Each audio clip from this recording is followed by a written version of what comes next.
Throughout my adult life, my focus has been on making the world a more beautiful place. Initially, I pursued this goal as a hairstylist, working on the external appearance of individuals to make them feel more beautiful. However, I wanted more, so I began to shift my focus to helping people make better choices and achieve greater beauty from within.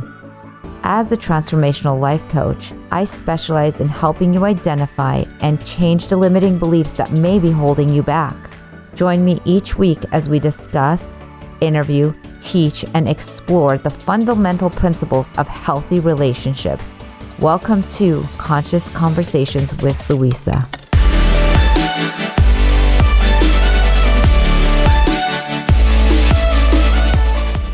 In today's episode of Conscious Conversations with Louisa, I'm speaking with Casey Berman. I always joke I was a Jewish kid who didn't like blood. So I didn't go to medical school. I went to law school. And Louisa, I probably said that before. I say it all the time. But besides just getting a cheap laugh, it really is true. It goes to sort of the misalignment I had at age, 16, 18, 22, ultimately when I went to law school. And people in high school or college, just go be a lawyer and go, you can do anything with a law degree. And I went through law school, graduated, passed the bar, and then went to work. And I had the job that every lawyer wanted. I was in-house counsel for a tech company in San Francisco. Think of .com. I'm 48, so 2000, a million years ago. But think of the first .com phase and dogs in the office and gummy bears in the kitchen and all that sort of stuff. And I had it, and I didn't want to sound too much like a diva or anything, but I didn't like it. It was too reactive. I was putting out fires. It was really stressful and anxiety producing. And so for me, I had to find another way, which I did. So I practiced for about 5 years, software licensing. And then I left in 2005 and have tried a number of things. I'm definitely the epitome of all who wander are not lost. And one of those was I just started writing in 2009, 2010 about my experience in leaving the law and moving on to something else, and then put it online and leavelawbehind.com. My wife thought of the URL and got some media attention, and it took off, and we've created a full online course, and we have one-to-one coaching, and we've helped, hundreds of attorneys to leave the law for sales jobs, operations, marketing, chief growth officer, head of revenue and marketing operations, recruiting, you name it, not just like go be a judge or go be a teacher. I mean, real non-law jobs that pay them well, that their skills and strengths are fit for. So I'll stop there, but that's a little bit about my background, how I left and how we started Leave Law Behind. I absolutely love that, because I personally think, yes, there's a few attorneys in here, but for anyone who's not an attorney and they find themselves unhappy, how would they look at what skill sets they have and where they could use those, and how to identify the next step? Sure. And we've had a lot of people come to us and say, can you do for me what you do for attorneys? And so my business partner, Adam Ouellette, who practiced for 20 years in Florida, and he and his wife live in Asheville, North Carolina, on a farm. And I'm in San Francisco, and he's on the East Coast. And so they come to us to help non-lawyers do the same thing. We're thinking of like leave it all behind or leave your career behind. We're not sure yet, but it's pretty straightforward. And so if you're unhappy, I'll take you through the steps and jump in with any questions, but I would first assess the unhappy, right? What is it really? Is it just a bad week? Is it a bad day? Did someone tick you off? Is your ego in the way? Did you think you should have gotten the promotion or more money or something? We just have bad days. I don't change your career just because something went off on a Tuesday. Yeah, hand up there. Brian, jump in. I didn't think you were gonna call me right away. Okay. Yeah. I will say that I am happy at my day job now, but I wasn't always.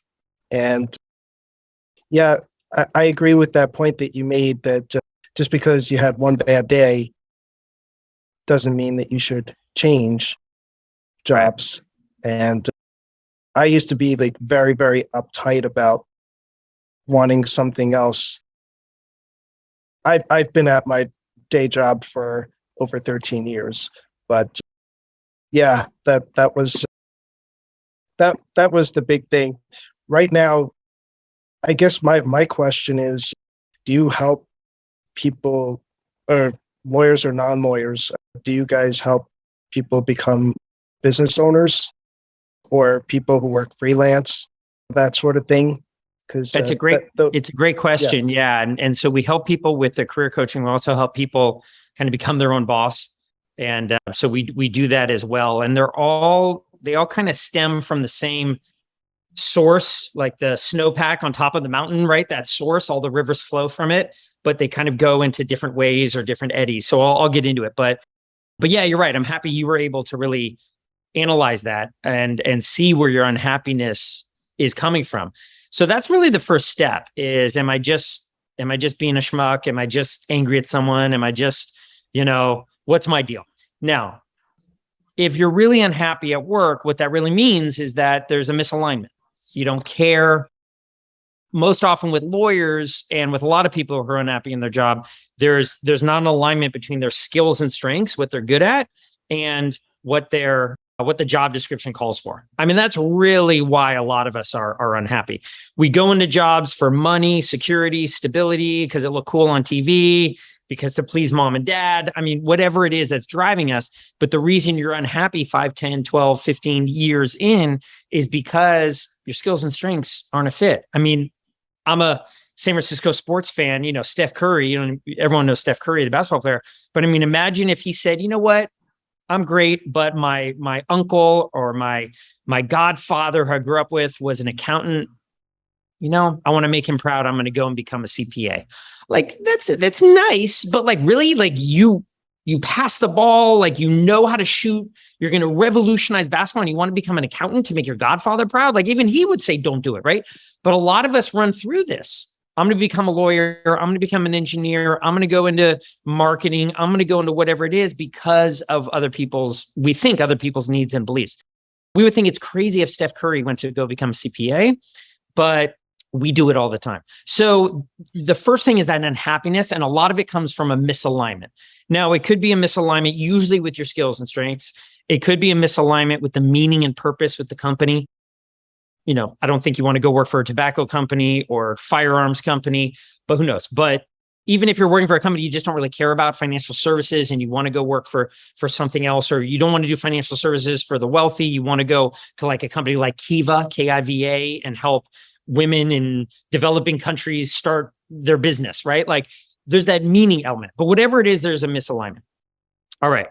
If you truly are unhappy and you're feeling it, well, there's a better way. Like our vision at Leave Law Behind is helping attorneys see that there is a better way. And so what you then do is an analysis of your skills and strengths. And there's 4 things that I want to really show you that you can look at. The first one is the most important. This is what we call your unique genius. And this is your skills and strengths. What's Steph Curry good at? Steph Curry's good at passing the ball. He's quick. He's built up some bulk on him because he's so conditioned and so on. Steph Curry is not a rebounder. He's not a 7-footer getting rebounds, even though he does get some, but he's out there shooting the ball. He's out there as a point guard. There's a reason, because his body, his mind, his game is that way. So it's the same thing. Like, what are your skills and strengths? That's the first thing. So what does that really mean? You're a talker, you light up a room, you're empathetic, you're a storyteller, you connect the dots, you have great presence. Maybe you're a behind the scenes person. Maybe you're operations, you're the connective tissue in an organization. You're a bridge builder, you're a translator, you're able to understand people. Or maybe you don't want to be in front of people at all, and you just want to be that quiet expert behind the scenes that does the research. Who knows? Right? But understanding that scouting report, if you're an athlete, or that casting report, if you're an actor or an actress, right? Understanding that's the snowpack on top of the mountain. What are you really? Then what you do, and this is what we help people do through our coaching, you then find the non-law job, the jobs, whether they're non-law or whether if you're not a lawyer in other industries, that are a fit for you. So for example, there was an attorney, Gabe, he's in construction litigation. I mean, just hating it, like literally asbestos litigation, people are suing because there was asbestos. I mean, just horrible on all sides. No one's happy about it. And we were doing his work on just this, his unique genius. And we started talking about he did fantasy football in college and he loves process and he loves the steps and he loves geeking out on a Gantt chart and well, this, then this, and if this, contingencies and so on. Long story short, he's now head of revenue and marketing operations for a cloud-based tech company in San Francisco.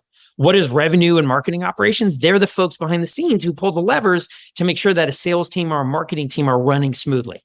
That because they need to be on the phone all day. A marketing person or a salesperson doesn't need to be working doesn't need to worry if the invoice generator is not working, right? They just want to press it and it goes. He's the one behind the scenes making sure the sales team and the marketing team are running smoothly. That's a real job. It's a very important job. So we looked at what his skills and strengths were and found that job that was a fit, and he was able to say how his skills are transferable. So are you really unhappy? Then the step is, what am I really good at? Skills and strengths.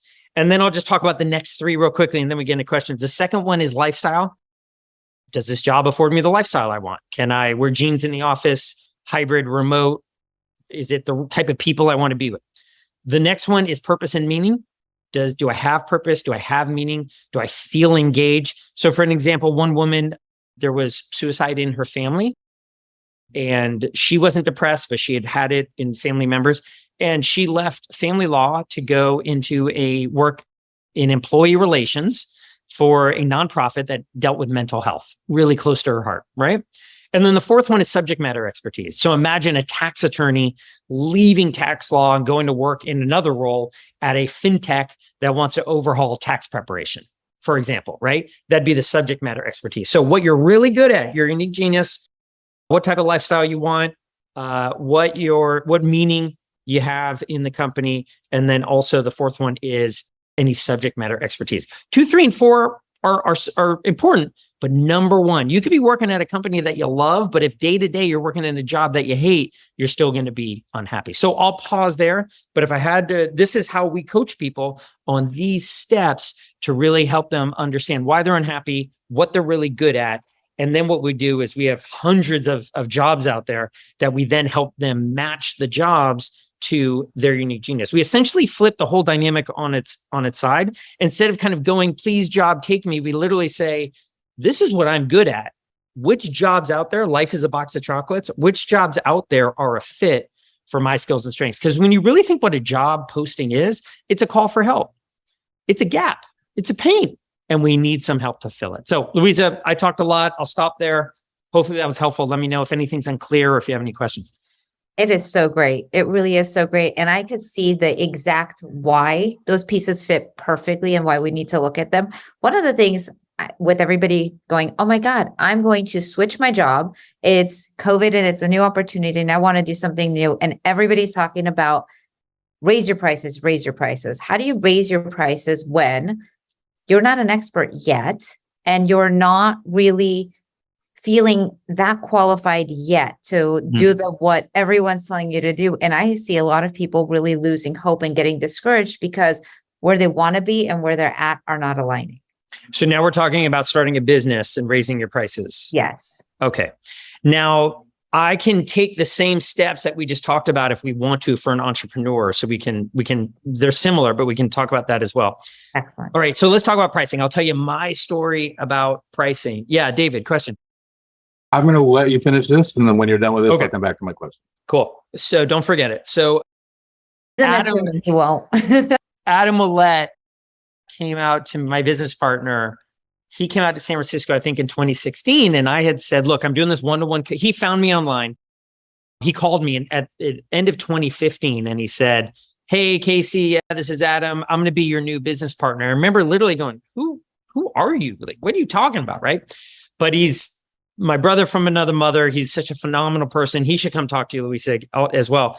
But I'll never forget, we were shooting the first videos. So we've got an online course. It's 5 modules. It's like 80 hours of video and steps. It's all self-paced. And then what we do is we layer on for people one-to-one coaching. So it's very accountable. It's the belts and suspenders that my grandfather is saying, right? So shows you how old I am. But you can go at your own pace. And then also Adam and I are there to push you, be accountable, be a shoulder to cry on, and get you out of the law. You need both. So I was doing the one-to-one coaching How scalable is that? Right. And he said, come do a course. Let's do it together. Build. I said, course? What's a course? And so we did the first videos. I was like total camera shy, deer in headlights. Hi, my name is Casey. I run, leave. You know, I mean, it was so bad. But, well, you got to start somewhere. So he said, all right, we got it done. We're going to edit it. We're going to put the course into this online course system. How much, Casey, do you want to charge? It was about 10 hours worth. I mean, it was detailed. I put a lot of effort into it. It was everything I did with my coaching. And even in 2015, I'd helped maybe 15, 20 people leave the law already. And I said, $199. And he said he gritted his teeth and he wanted to smack me. He's like an older brother to me now, but he's like, are you kidding me? So for a long time, I didn't even understand the value of it. I didn't think it was worth that much. I was doing it to do it because entrepreneurism was fun. Silicon Valley, you're supposed to do it. I was doing it for sort of the end game to ring the bell. Hey, I'm an entrepreneur. I wasn't doing it for the actuality of it in the trenches, the work. We are now charged $6,000. We went from $199, $799, $999, $1,200, $1,500, $2,000, $5,000, $6,000. Okay. And we're going to move to $7,500. We may go to $10,000. And it takes time. It takes some time. So that's me. To answer your question, how do you deal with pricing? How do you raise your pricing? The first thing I would say is, just like the unhappiness at a job, focus at look internal, because that's where it all starts. Look internal and just observe. You don't have to change it yet. Just observe if you think it's not worth it. Doesn't mean it's not worth it, because it is worth it. But just observe if you think it's not worth it. So I'm not sure what everyone's creating, whether it's an online course, whether it's a coaching business, a digital product, whatever hybrid, whatever it is you're creating. But just sit and be honest with yourself and say, oh God, that Casey guy, God, like he's right.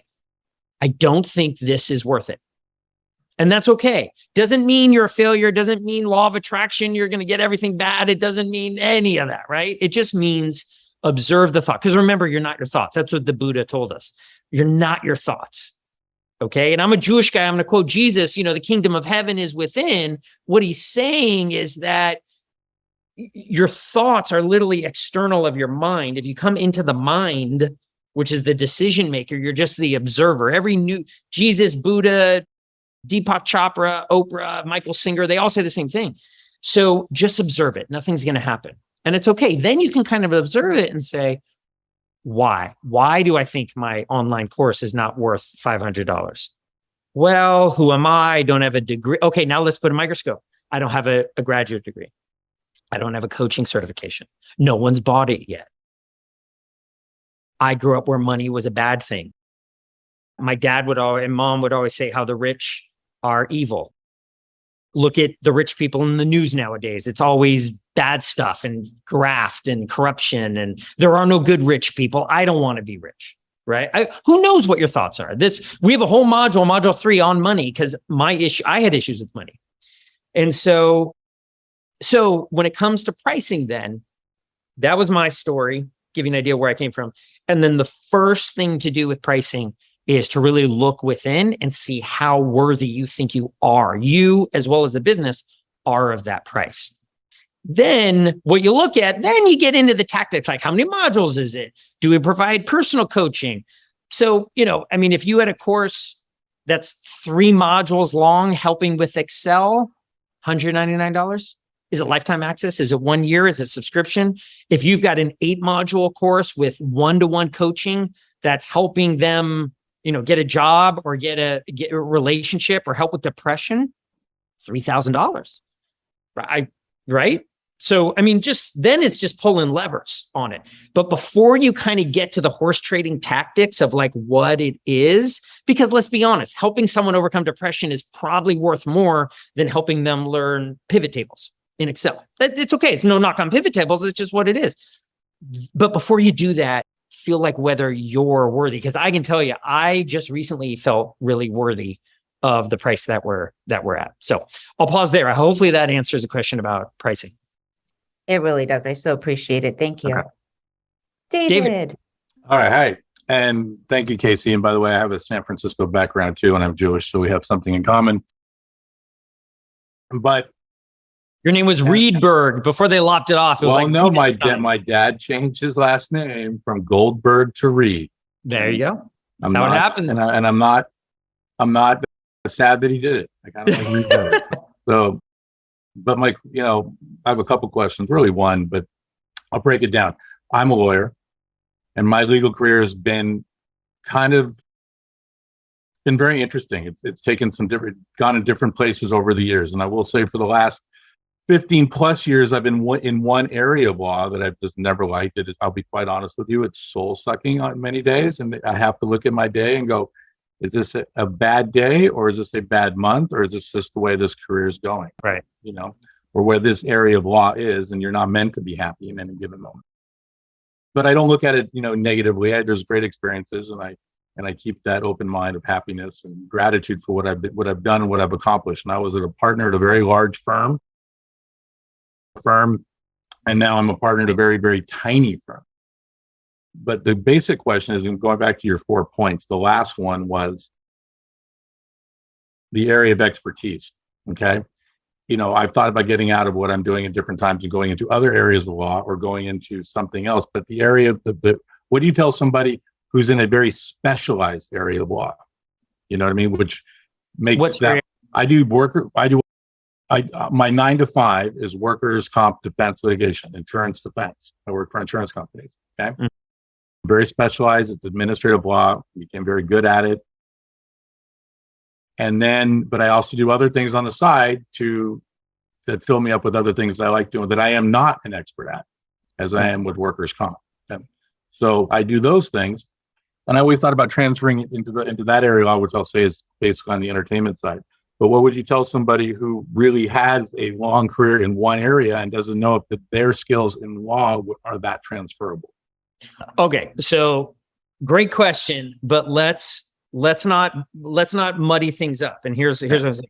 Your skill, I'm going to tell you right now, your skills, David, as a lawyer, and everyone else's skills and whatever you do, and jump in if you'd like me to know, are transferable. I'm just telling you that. Now, lifestyle, meaning and purpose, subject matter expertise. So your subject matter expertise is another thing. I'm going to tell you though, your skills, I think I've listed like over 100 in our program, but as a lawyer and anyone else who's not a lawyer, you've got these skills or you've got other ones, but writing persuasively, listening extremely well, being the adult in the room, putting out fires, upselling, right? Able to write clear emails, being the connective tissue of an organization, being the person who someone closes the door and says, hey, David, can we talk right now? Being a storyteller, connecting the dots. By the way, if you Google chief storyteller, that's a real job that pays a ton of money right now. Just so, David, I'm going to tell you the skills you have as an attorney are transferable. Okay. Just, all right, drop the mic, done. Okay. Now, whether you go, because where you take them is, we just want to see which skills you enjoy doing. What do you like doing? You may be really good at project management, running a trial, running a case, but you don't like it. Okay, so don't become a project manager. You'd rather be a storyteller. Let's go into strategy innovation and go work at IDEO or or go work at a think tank. There's an attorney now, East Coast from the Midwest, very conservative. He's got kind of a liberal Jewish guy coaching this conservative, right winger. He and I have totally hit it off. We love each other. Probably don't agree on a thing, but he was totally skeptical, totally risk averse. And we've pulled out of him this storyteller kind of policy wonk-ishness about him. But he wants to work at a conservative place. It's got to be about, conservative type of issues, a think tank or something. And he's just been doing informational interviews, had followed our process. And he texted me a few days ago. He's like, Berman, he says, I just feel like this is working. Someone literally is about to make an introduction for him. They have a storyteller, scholar, thought leader role. That's the name of the job at a think tank policy type place that supports conservative issues. And he's like, oh my God. So he didn't even know that job. I knew it existed. He had no idea that job existed. So that is a fit. as far as your subject matter expertise, and in his case, you could kind of call the conservative issues his subject matter expertise is kind of his passion. But David, I just Googled, I don't need to share my screen, but if you go workers' comp fintech, PIE Insurance is a new fintech company out there. And tech is it's kind of like a tech label wrapper over kind of an insurance company. But then PI is a new insurance and workers' comp carrier. Their commercials all over the internet. Yeah. There you go. It's not on radio. Right. There's another one, Kinetic, what wants to deploy wearables for workers' compensation insurance. InsurePay. There's AmFed. So you may be so sick of insurance, you don't want to be insurance. So maybe you don't take the subject matter expertise to insurance. Maybe you take your workers' comp work and go into helping workers, maybe go into employee relations. And workers' comp, it's a bit of a stretch, but we'll make it. You could go into HR, culture, people. That's an area that you could go into. Or you go, know what? I know enough about insurance. I want to go in there. Okay, let's go into a fintech that's trying to revolutionize workers' comp. Let's go in. And so you're not doing law anymore. Maybe you are doing sales. Maybe you literally are selling the new fintech's offering and you're like, oh, I can answer any workers' comp question you got. Maybe you're going to a think tank. Maybe you're writing policy about it. Maybe you're going to a big consulting firm in their strategy department because change management and ESG, environmental, social, and governance, or DEI, diversity, equity, and inclusion, is so big nowadays, as it should be, that workers' comp is an element of that. So, for example, let me pause there. Does that make sense? No, that all makes sense. So there's a woman in San Francisco, big law, and she practiced insurance litigation, and not workers' comp, but insurance litigation, was so sick of it. And I helped her. She actually went across the aisle to the HR team at her law firm, big law, 50, 100, huge law firm, and went there and said, look, I want to leave, and she kind of was courageous in doing it. They loved her. She kept the same side. I think she's making even more money now. And they have, for the big time lawyer partners who are making a lot of money, who work 90 hours a week, she didn't want that anymore. And hey, they want to keep working that long, but they need help in their personal taxes, personal insurance, and something else. She's literally like an insurance concierge and advisor for these big law attorneys in her firm. And they respect her because she's an attorney. She knows insurance inside and out. And she's taken her insurance litigation. She's literally not fighting in the courtroom anymore, but rather is advising these very important lawyers who bring in a lot of money, but have no time to do their own insurance. She's advising them on the insurance for their personal needs and their trusts and everything. She knows insurance. And these attorneys, they don't know insurance. They're doing workers' comp. They're doing technology litigation. They're doing software licensing, right? They don't know insurance. So she's literally helping them. So that's an example where she took her subject matter expertise and literally went to human resources. So David, you could take that workers' comp or something within the halo of it, right? And then go somewhere to another role where that subject matter expertise, that juice, that knowledge that you have could be applied to sales or biz dev or partnership or even internal advisory like human resources. Does that make sense? It does. Thank you. Oh. That was so awesome. Thank you. Anyone else have a question for Casey? Corinne, yes. Unmute yourself. I love it. No. You're muted. I love when forgot I muted it. So I don't have a question. I'm very happy. I'm a hairstylist. I'm very happy with what I do now to make people feel better. And, they go out like so many times someone sits in my chair, especially women, and I do their hair and they're like, oh my God, now I need to do my makeup, before they go out. So I love making people feel better. But, since COVID, I've always been bad about raising prices. And I've recently been raising my prices. And it's been making me feel a lot better because I was always afraid to. So I was worried, but all my clients have all been pretty much like, yeah, okay. So but think about if they weren't. You just need less clients. Yeah. Well, that's the other thing. It's like now all of a sudden I'm like, okay, 4 clients, $10 more. That's $40 more a day just for those 4 people. So I'm working less but making more, and it's making me feel a lot better and building my self-confidence, especially because I've been doing a lot of educational stuff like this to better myself. And then maybe what you do is add value. I mean, one thing you could do, I don't know, but if you wanted to create a few videos, your own online course, you can text it now. It's so easy. Or maybe have a YouTube channel, but why don't you add more value through the 30 days between haircuts? And I got a Jufro. I go about 12 days. I actually have my own clippers. So I literally just, I could do it like every 7 days. But why don't you add value through that time?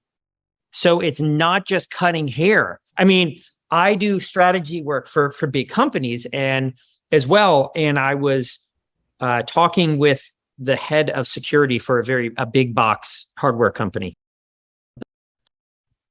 home improvement company. And he said, Casey, we don't sell hammers and use technology. We're a technology company that sells hammers. We're not a hammer company that uses technology. Now, a lot of companies are saying that, right? But the whole idea is that technology is so ubiquitous that we're all technology companies and we just sell a certain service. We'll see. Some pay lip service to it. Some aren't able to execute on it. But his point was that this company, they use technology in such a great way. It helps employees, it helps customers, and so on.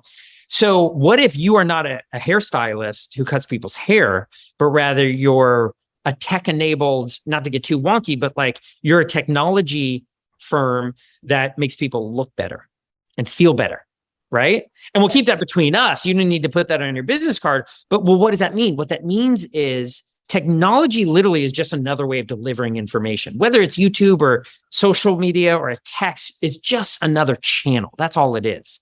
It's quick and sexy, but it's just another way. So for you to raise your rates, part of it is maybe you've been lower price and now you're bringing it back to where you should be. But part of it is we'll add more value. When we raised our rates to 5,000 and the 6,000, we put in place a whole one-to-one coaching program on top of the self-paced. We had more systems. We had accountability. We did a lot of work that took it to that next level that we feel confident in. Well, for you to add $10 more, to add $50 more, what if you had a tracker? You could subscribe for $40 a month to a software system that do it. And I don't know what it is, but what if you had a tracker that took them through the monthly life cycle of their hair? Okay, it's been 11 days. It's probably getting brittle. I know, Louisa, you did hair, so you could jump in with more of the details here. But like, what if it's been 11 days since our cut? Have you been doing the conditioner I told you about? Have you been doing this? If not, right? I know you mentioned you got the wedding coming up. Have you been trimming? Have you been, whatever it is you do, right? And then a reminder, hey, it's been 28 days. I really recommend a new one by day 33. Oh, you got to, push. But like, what if you're adding value? Hey, here, just like recipes, here's a new hairstyle. Have you thought of a new this? Here was the new thing on Milan and then, that was on the runway. What if you add value throughout the whole month? And then what if you do is you say, look, pay me $5,000 at the beginning of the year. Pay me $1,000. As many haircuts as you want included. And you just have a yearly membership and they get cuts, they get value throughout the year. And what triggered that for me was like, all right, you want to charge $10 more. That's great. First of all, I want you charging $100 more because $10 is nice, but like, why not more? And then how do you add value? And maybe they just pay up front. I don't know what it is. How much do you charge a cut? Right now, I'm 60 for men and 90 for women. And how often do women come? Once a month? Women every 2 to 3 months, but my cream of the crop is I do a lot of men's haircuts. Because they're in more often. Normally, it's between 2 to 5 weeks is their average. Okay, so $50. That's $1,200 a year. If they do 2 haircuts a month, say $1,000, maybe they skip a little bit.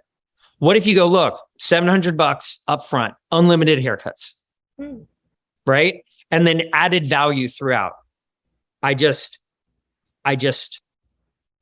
know what with men, it may not be as much, but there's something with them that throughout you help them maybe take the gray out, maybe help them style it themselves. I don't know. But anyway, you don't need to do that. I'm just saying it's cool to add $10 to make yourself feel better. But like if you added $100, $500, and not only made yourself feel better, but added value throughout. Right. Because you don't give people a new haircut. You even said it, you help them feel better. Yes. You're a hairstylist who helps you use hairstyling to make people feel better. And when they feel better, the butterfly effect, whatever you want to say, they're adding value to the world. They're helping grandma across the street. They're giving money. I mean, if they feel better, they're going to donate. They're going to do something. Right. That's great. Thank you so much. I appreciate it. Philip. Thank you, Casey. Great question. Thank you, Louisa. All right. I really like everything that you're saying about, upping your prices and all of that kind of stuff. I've had one of my really good mentors totally chew me out for the whole thing on, hey, Phil, everybody. Well, everybody, blah, blah, blah. And you make a lot of people a lot of money, and you have never actually taken a cut out of any of that. So I have just started and trying, like, every time I'm making a connection to, all right, I'm going to hook this up with this up, and I get 5% for the duration of how this goes. But I feel super awkward because I'm making a transition from, hey, this is Phil, everybody's friend, that can connect you with somebody, to this is Phil, everybody's friend that you should take care of. So if you have any advice on that, I would really appreciate that. So let's put a spotlight on the awkwardness. Let's give it a name, right? Like Arnold Awkward. We can't help but laugh if you give it a name, right? Like what's the awkwardness? Shine a light on it. Maybe it's more of just the friendship pride part where it's like, oh, I'm here to help you out. And then now it's, okay. Is it friendly Phil? Is it friendly Phil? Or like, think of a name. What he's asking is name your awkwardness around, right, Casey? Yeah, right. Exactly. So let's pull out the awkwardness. So it's too friendly. I guess, like, are you a people pleaser? Are you like your network? Where's the awkwardness coming from? I would people pleaser. Okay. So literally what you're saying then, and we could go more in depth, but you're like people pleaser, money. I'm going to prioritize people pleasing. And that's okay. Let's not have any judgment, but that's what you're doing. And this comes from someone who still people pleases. Like, I get it. So, but you are literally saying, I want to keep these relationships. And I feel my belief system is that, going back to money, if I inject money into it, I'm going to lose the relationship or scar the relationship. And I don't want to, because my self-worth is built on having them. And I was thinking, when I was growing up, I was a great kid. I was, I played sports. I got good grades. I was popular. And I was always thinking, though, like, what was my issue with, like, starting a business? You would think, like, confident, popular, he just would start. And I always had an issue with being an entrepreneur many years ago. And I don't know exactly what it was. Part of it was just money and so on. But part of it was my mother would always say, if I got into something with someone, even in grade school, well, they're just jealous. They're just jealous of you. And she meant well. But I think what I did is I internalized it saying, well, I don't want to lose them as a friend. So if they're jealous of me, but I beat them out, and hey, I didn't beat everyone out. I wasn't, in that sense, but and if I get a better grade or I beat them out, they're not going to like me anymore. And even though I'm just being myself, so I ticked myself down a bit. I put on the humility card, me, in 6th grade, 8th grade, high school. And, oh, I'm not. Oh, thank you. The humility. And that's good. Don't get me wrong. I didn't want to be a total, douchebag. But even though some people might, is this a family show? I don't know. But some people may think of it. But so I'm just saying to you, Phil, that there may be that element. You may want to go into, like, what caused the people pleasing. It could be that. It could be you feel insecure if you don't have friends. So that's part of it. Whatever the cause is, you want these relationships, which is fine because we're social people.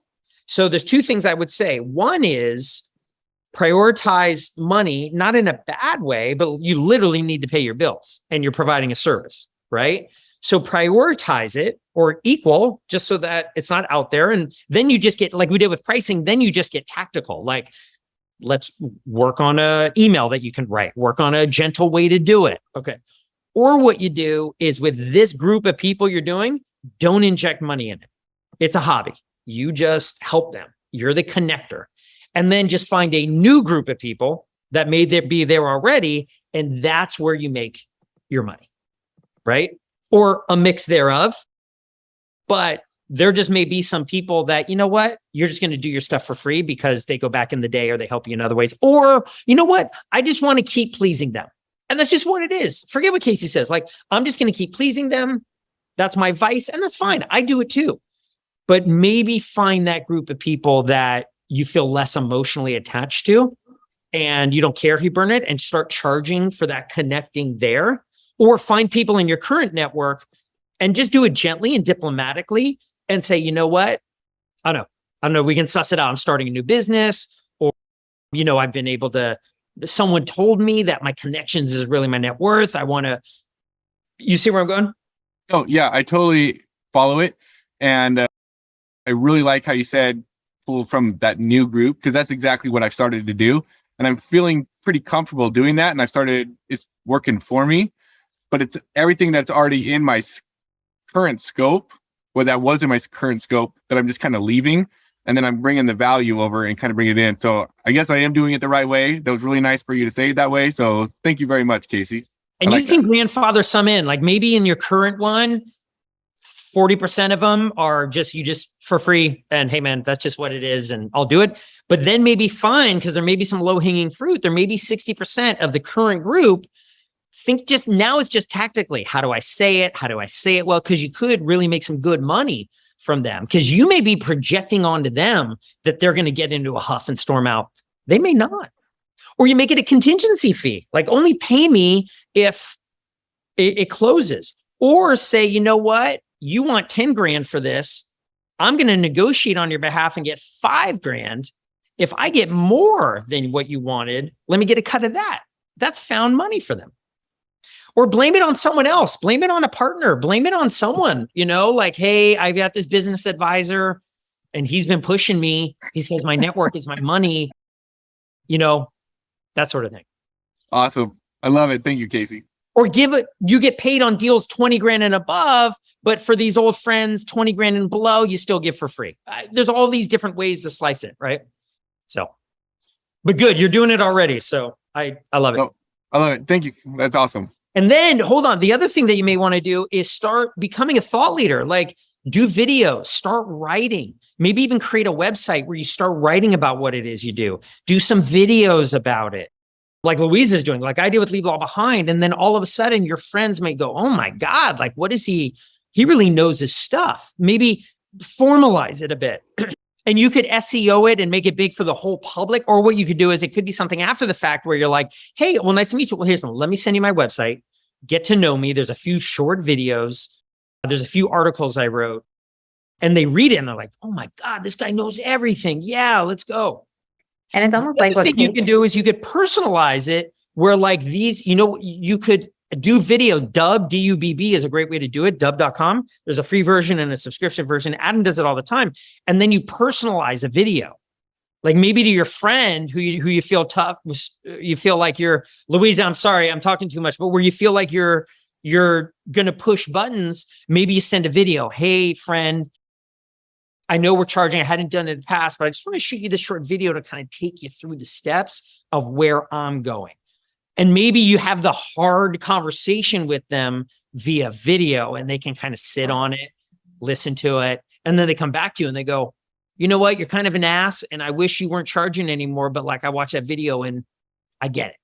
There's so much value there, so much value. And one of the things that, because I have definitely been there, I think there should be a whole movement, Philip, of somebody starting with, are you a people pleaser? And take people who are in your people pleasing arena and next level them and connect those people, because it never fails. There's always everybody in here that is in that space that is like, I'm having a really hard time charging my worth.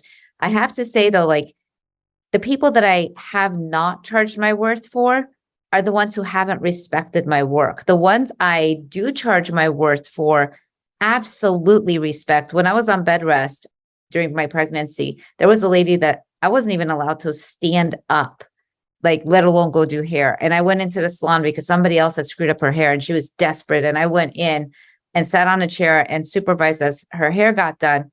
When I moved to Florida, I didn't lose any clients, thinking, right? Like, when I was here, I thought, how do I put them on a schedule that works for me? Well, now I come in once a month and I only had 4 days a month to do the same clients that I used to do in a month. Now I'm doing them in 4 days.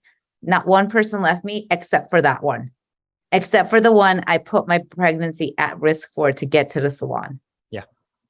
And so she was the one that I didn't respect myself. So she didn't respect me either. Yeah. And everyone else was like, whatever time you need me, I will be there. And also there's people who, if they haven't been paying, what I love asking them is, could you give me a testimonial in trade for, you haven't been paying, and I love contributing. I love making a difference. Could you please? Because then they get connected to the value you offer them. And it really all of a sudden it's like, oh, wow, I really got value from her or him. That's it.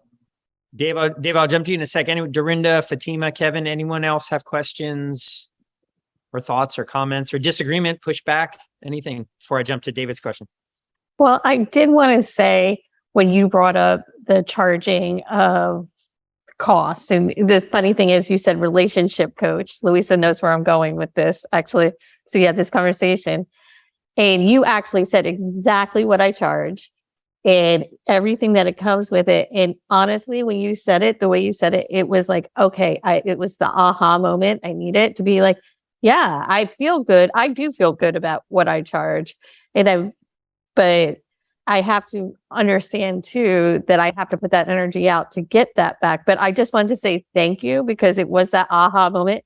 You didn't even know you were talking to me, but it was awesome. And you have no idea.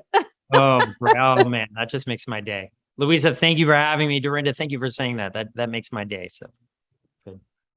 Yeah, and this is Kevin. So I don't want to change what I'm doing. I'm a cybersecurity guy, and just a little bit of a verification for what you're saying. Yes, I have raised my prices 3 times in just over the past year, and still people just like, here you go. So, Adam, no, that's so good to hear. And Adam does our on pre-qualification calls. People, if you go to leavelawbehind.com, you watch a video, you sign up for a phone call, and he talks to them, make sure they're a fit. We tell a lot of people no, but one guy said to him, yeah, Adam, listen, Adam can talk a lot. Adam, stop. How do I sign up? And we were laughing like, Adam, shut up. Let me buy it from you. Right. And that'll happen. Clients will happen. So I'm just going to say that I really love everything that you've spoken about, especially I'm going to agree with Dorinda, when you started talking about what your worth is. And I had these last few weeks, I've really gone inward and like trying to understand what my issue was with my pricing. And it really cleared up the, getting comfortable with just charging my worth, and being comfortable with being uncomfortable charging it. And what do you do? And what do you charge? So I'm a branding photographer, and my minis are starting at $597, and I kept going down. And I used to think it was like too pricey, but now I realize I was just not attracting the right people. That's it. And so it really came down to I noticed the pattern of the people that do pay are people who don't care, what my pricing is. I had a client go from paying to $399 to paying $600 for a session in the last 10 years. And so that was a validation that when I valued myself, they value me as well. And so now it's easy to say, if you're not comfortable, and I've had to say no to clients. There were people that would call, and if it was too much, it was like, I was comfortable with saying, we're not a fit, but I can help you find someone else, and letting go of that and just making space for the ones that do want to pay. So what is branding photography? Branding photography, I help entrepreneurs with their visual content for social media and for their website. So, yeah. I don't know what you pay, Louisa. I pay $50 a month quarter for Zoom. I think $54.99 or whatever it is, right? I mean, like, do you know how much money that's $54 a quarter, the $17 a month makes me? I can't even, like, because I'm on Zoom. Are you kidding me? It's all Zoom. Everything's Zoom. Right. Right. Yeah. So for you, Fatima, when you look at someone is going to look at you and say, are you kidding me? Do you know how much money those good pictures make me every month? So you're not a brand. I mean, you are literally, I mean, you're a hairstylist. You're giving them a whole new look. Yeah. You literally are an identity changer. You use a camera to help companies optimize, amplify their identity. That's what you do. And that's kind of fancy buzz talk, but that's for you. How much is that worth? And it's interesting that you say that, because I did go through that transition where I'm like, I do create magic. So yeah, why don't I, and then people who have photographed with me are like, it's stunning. I love the way you capture me. There's just a uniqueness to it. So I finally it really comes back to our own energy and how we attract and letting go of that, and how we feel. $5.99 for a one-time. It's a group photo. So they're mini pop-ups. Basically, it's just for them to really come in and get to know me and get the shots that they need. And then they upgrade to a membership, or they go on to their own photo shoot, but they're in a group with people and they get to network. So yeah, it's charge them monthly. Yes. Yeah. Yeah. So I'm working on that right now, but it was interesting how I had to let go, of what my perception was and just embrace who, really look at my work and just value who I was, and letting go of all that nonsense. But and who knows, you charge $700 and it's crickets. And you're like, oh God, I went too far. Okay. So you drop it. Here's the interesting thing. I couldn't book a $297 or a $399, but I've just had 3 people book a $550.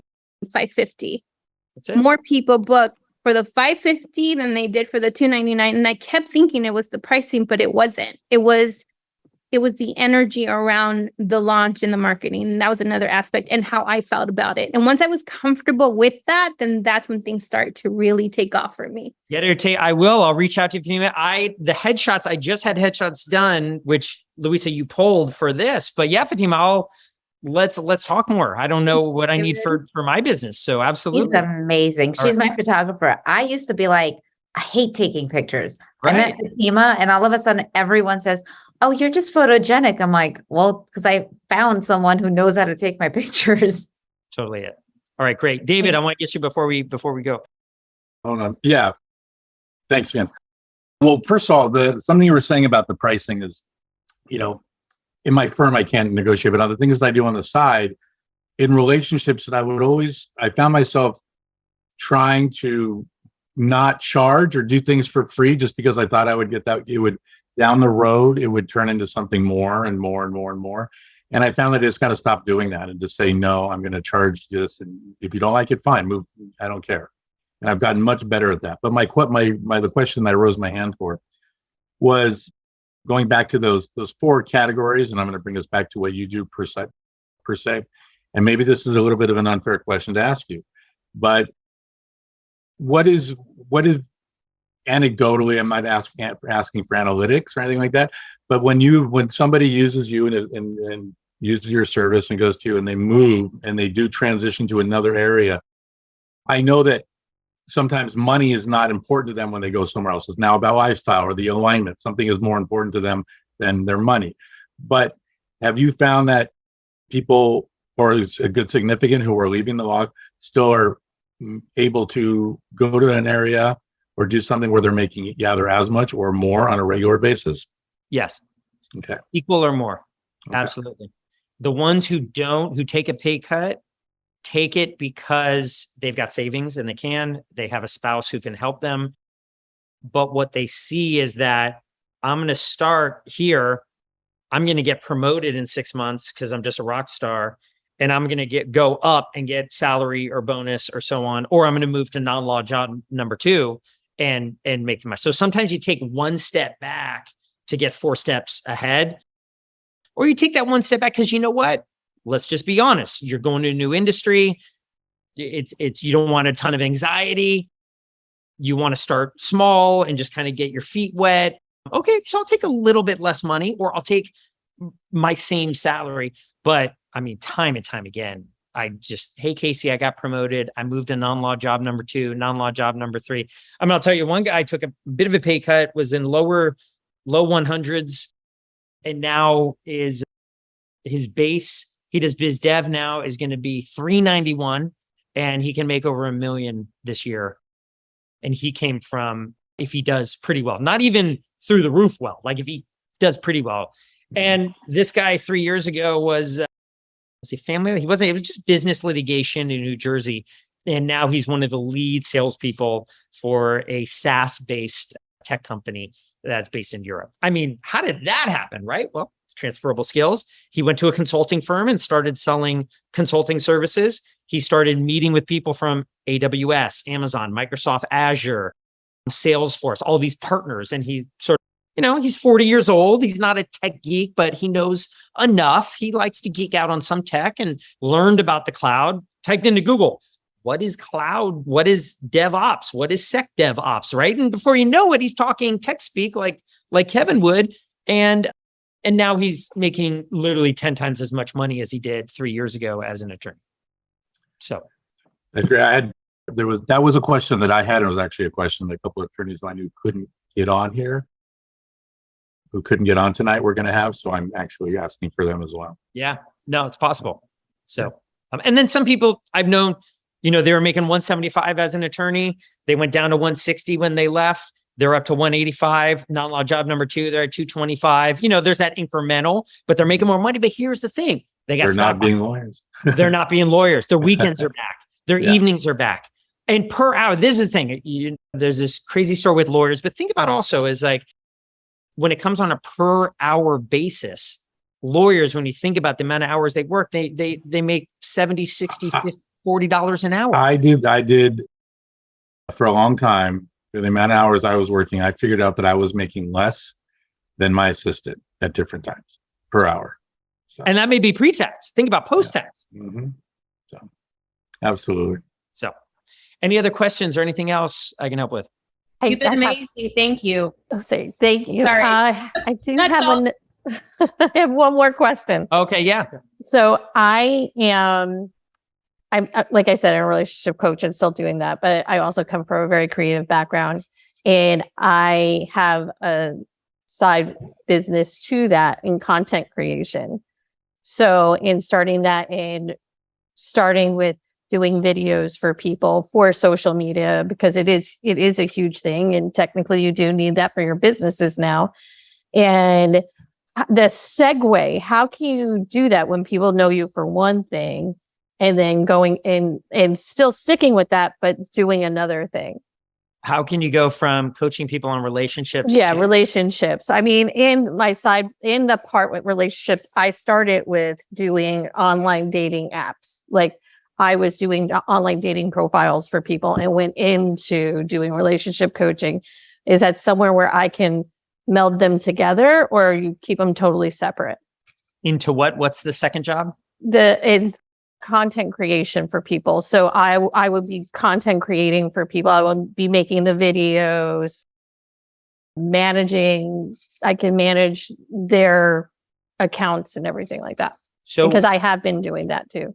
AWS, Amazon Web Services, you probably all heard of it. It's just storage. It's primarily a storage place. And companies use it to store their data, to run analytics. It's grown into, I think, the highest percentage of revenue at Amazon. I'm not sure. So what happened is Amazon was running their retail. This is back in 2005 and 6, and they had all these servers, and they were busy in lead up to Christmas, right?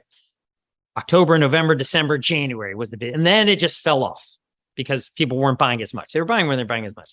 So they've got all this this empty server space. So someone said, what are we doing with all of this? Well, we've got empty server space. We're not using it 6 months out of the year.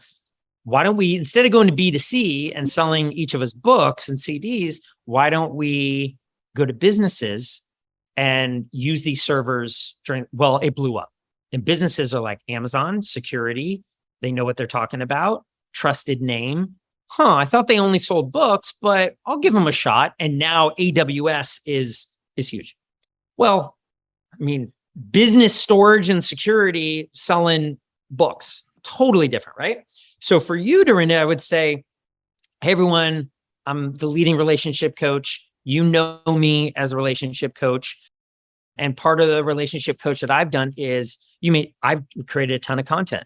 I'm a writer, prolific writer. I'm a thought leader.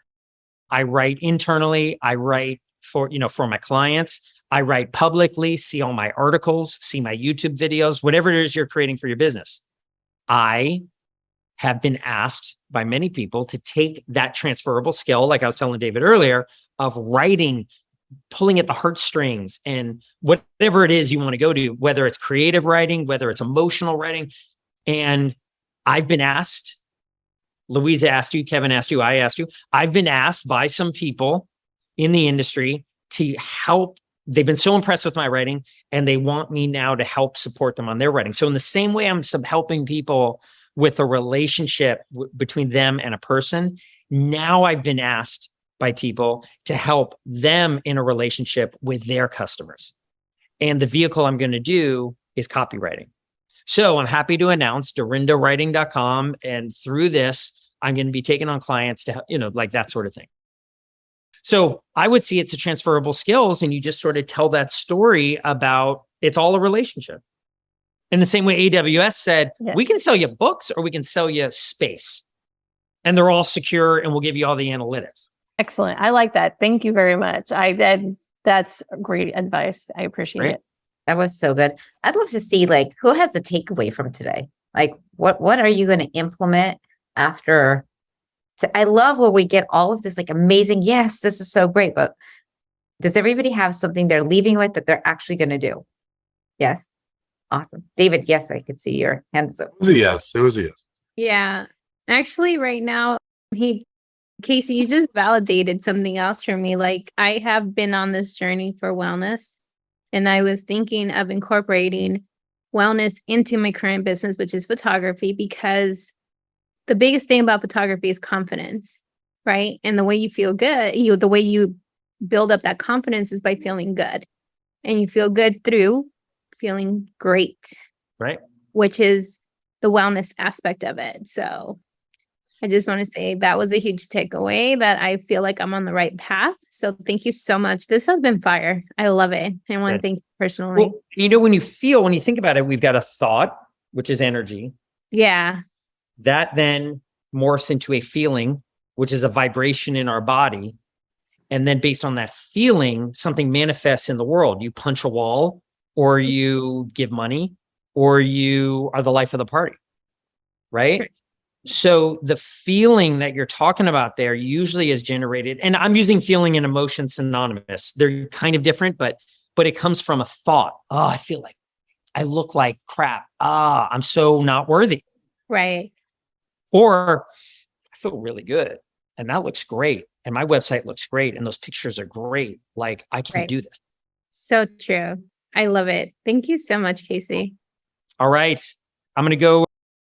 My daughter, just to show you, is a baseball fan. So I was just texting her, I'm going to meet her and play baseball. But we found this former major leaguer who coaches her, and he charges $50 an hour. And I went and I told him, I'm like, look, man, we're paying you $100 an hour now. And because he does more than teach drills, she is just everything, right? She's just loving it. She's working out. She's growing her confidence. She still has her ups and downs, and but the guy's doing more. I mean, I should pay him $1,000 an hour with how he's helping her, right? So that's an example where I raised his rates because I saw the value in it. And you said other people were coming back and doing that. And so just think of it from that end. Thank you so much, Casey. How does everyone get a hold of you? How do they find you? I will put in your. Go ahead. Yeah. Leave Law Behind. Casey, CASEY at leavelawbehind.com, or find me on LinkedIn or Louisa. But yeah, come check it out. You can check out my site, which, it's not perfect, but we've got a lot of content there. We wrote a lot of articles. We have videos. You can kind of see the content we've created. And hopefully that's an inspiration. Also, my LinkedIn, I had a LinkedIn coach help me kind of tell a story from the about me to connecting all of the experiences. If that helps, check it out. Contact me anytime. Awesome. Thank you, Awesome. Casey. Thank you. Have the most beautiful rest of the day. You guys, if That's you great. want to stay I love on for talking. another few minutes. I love talking about it. Thanks for having me, Louise. I'm honored to be part of this. All right. I would love to stay on another 15 minutes because I would actually want to like get takeaways to what we're implementing from what we just got today. All right. Well, I'm going to go to the bathroom and I'll be right back. I love you. That's my story, right, That's Louisa? Always. And she's like, and I'm sticking to it. Well, I'm gonna do you want me to just share? Because I gotta get going. Yes. So I'm just, again, there was a lot of validation that I'm on the right track with the way I'm implementing the value, adding more value to my photo shoots. The biggest takeaway for me was the, again, validation about like trusting your worth, trusting what you're going to charge, and trusting that the right people are going to show up. And so I'm super excited about that because, again, after getting out of my own way, I was just in awe, like how many people are booking this beachfront session versus, that's more expensive, but so much more value to it. You know what I mean? So I don't know. Anyway, I'm implementing just getting out of my own way. If he hires you, I learned from him, I want to cut. Okay, we're friends, but I still need to get that cut. And I will kick a little bit back to Louisa because she put this all together.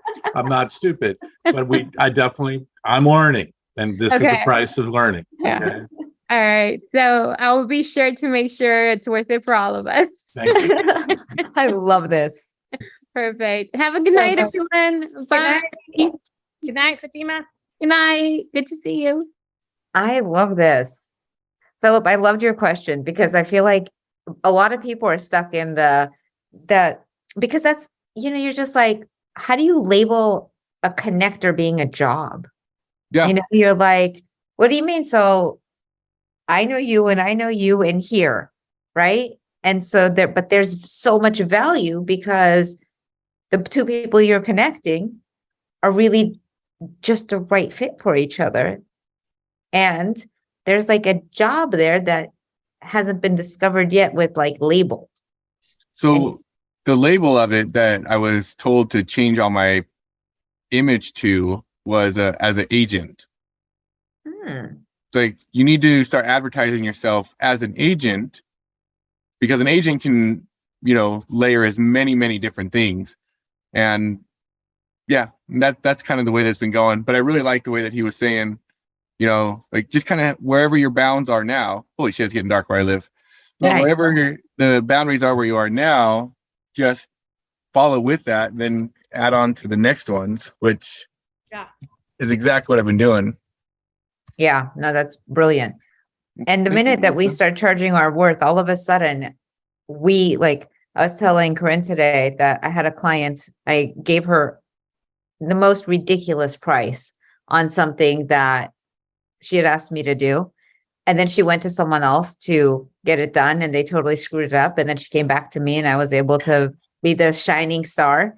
And all of a sudden she posts this picture on Facebook. It's like, I'm here posting my heart and soul and I had 80 likes. She posts a hair color and there was 600 likes. And I was like, I love humans.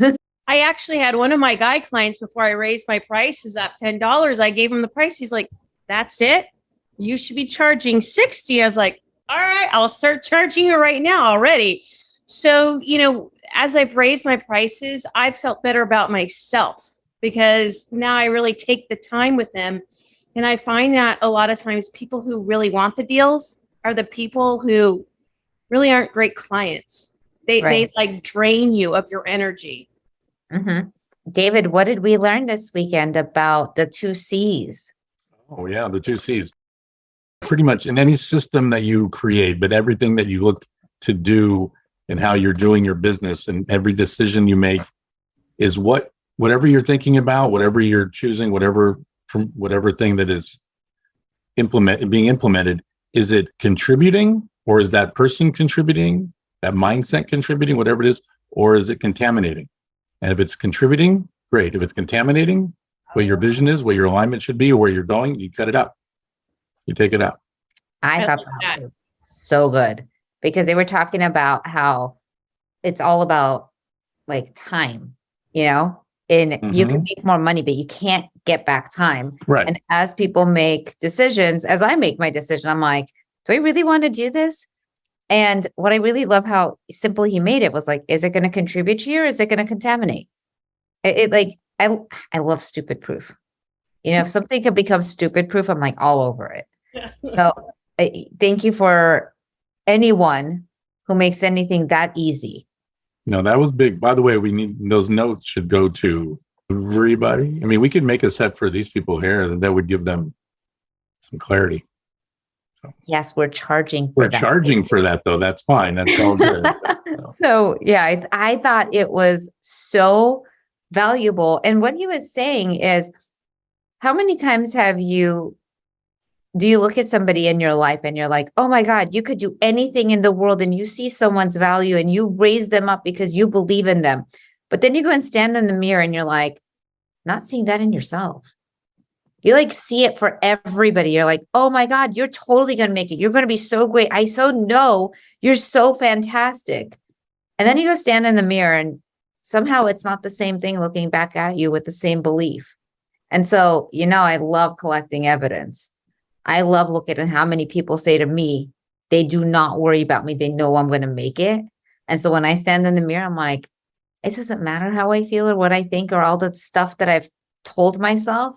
I'm going to collect the evidence to how many people believe in me and see value in me and see what I can do. And I'm just going to keep doing things that are in front of me because somebody else believes in me. I didn't start any of this because I believed in me. I truly didn't. I mean, I was like devastated touching a microphone. And the minute I shared, somebody was like, wow, I really like what you said. Say it again. You should say it to more people. You should really blah, blah, blah. And I was like, just picking up breadcrumbs with enough people saying nice things at this point because I was starting to participate. And so it's just, we don't start off being superstars because we are, it's just being willing to try.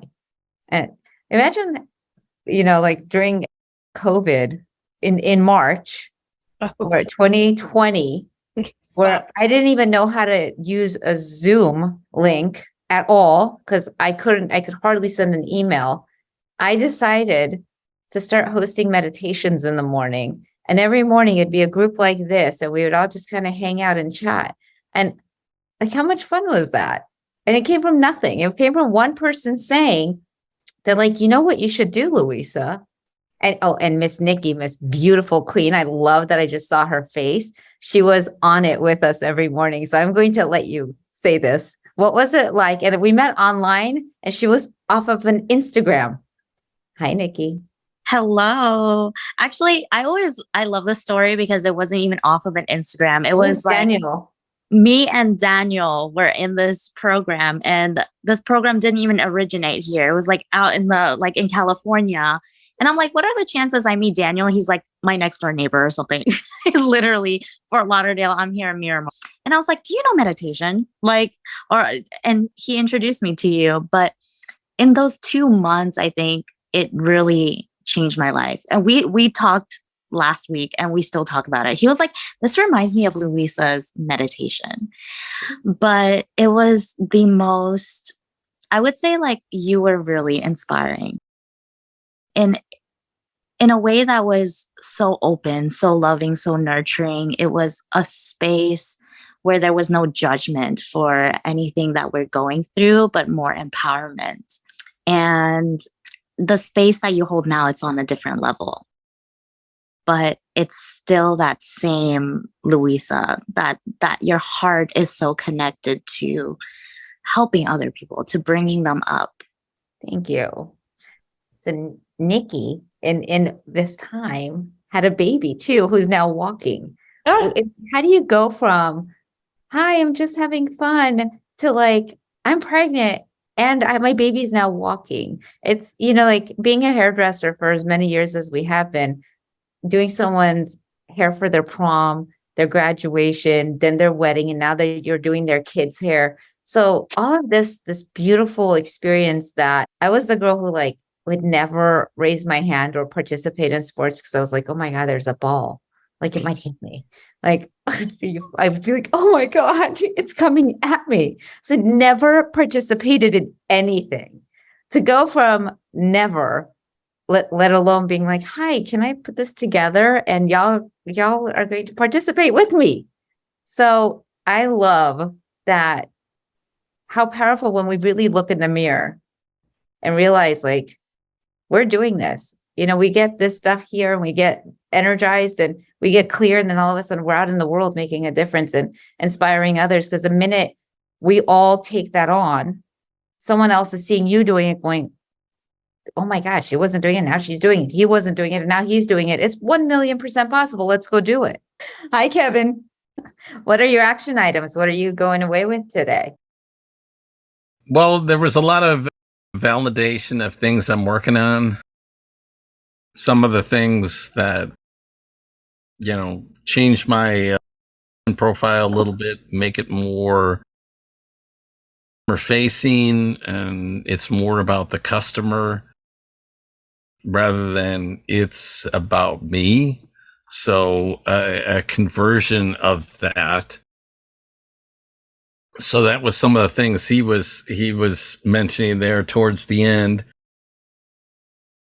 So I'm also looking to add some of the video aspects into my LinkedIn. So I'm trying to expand a little bit of the video and the podcasting as well. So yeah.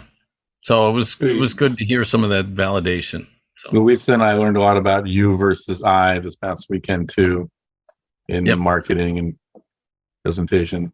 Yeah. Did you hear my Destiny script had changed from Yep. the way it was to I get to help you?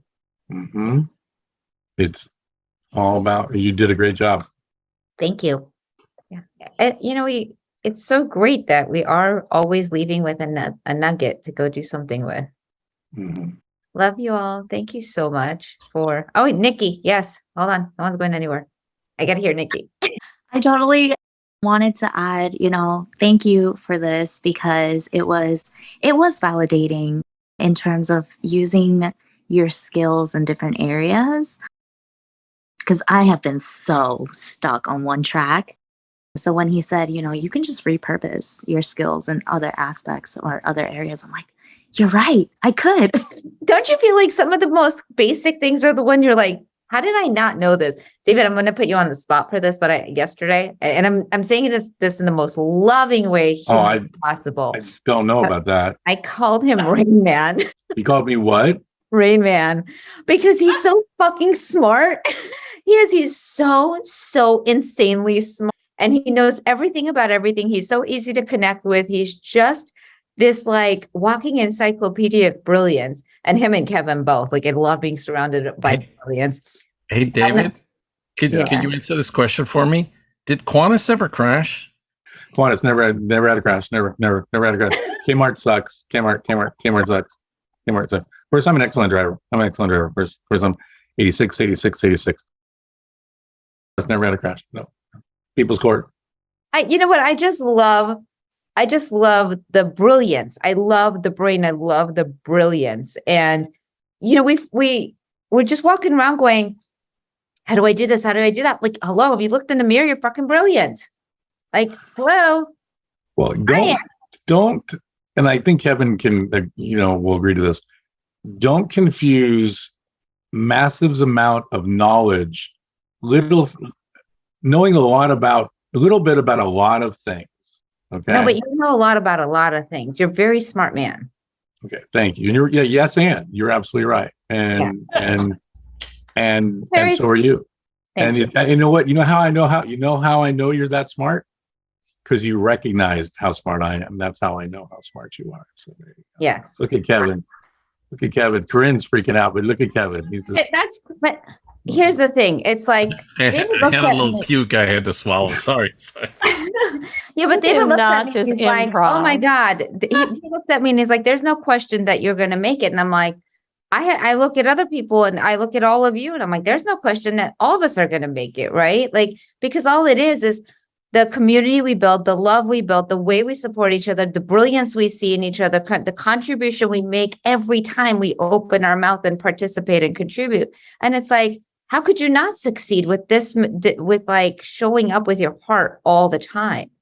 Brian, Yeah. I see your hand up. I want to hear from Brian. Oh, where's my daughter? Yeah, for me, I'm not in the coaching business or any sort of business where I would be charging people, but I do go away from this with having reflected and realizing just how well I've realized it in the past, but just like an added reaffirmation about my day job that I've been at for over 13 years, which is a very Brian, what do you supportive do? environment. What do you do? Is it okay to ask? Yeah. I work for a nonprofit occupational training center agency for neurodivergent adults. I'm a production assistant for them. It is not TV production, it's manufacturing production. And I got job coaching from them a long, long time ago. It was something I needed. And I personally am also neurodivergent. I have autism. And it turned out to be a better option than going for the post office for me. So That's awesome. that is what I do for a day job. So cool. great. So cool. I love when you show up. I love that you participate. You're exactly what I'm talking about. How, there's no excuses not to, ever. Like, Yeah, we all matter every single time we show up. yeah. And you. outside of that, the only other income that I get besides Social Security is that although I haven't actually earned the money yet, but I'm part of a Reels bonus program with Facebook where I can earn based on how my videos perform. And so I just look to be consistent with it. That's all it is. And I'm not focused on the number of people that are following me. I just focus on delivering and continuing to build relationships with people. Love that. Thank you. I love you all and I appreciate you all. And thank you so much for being here.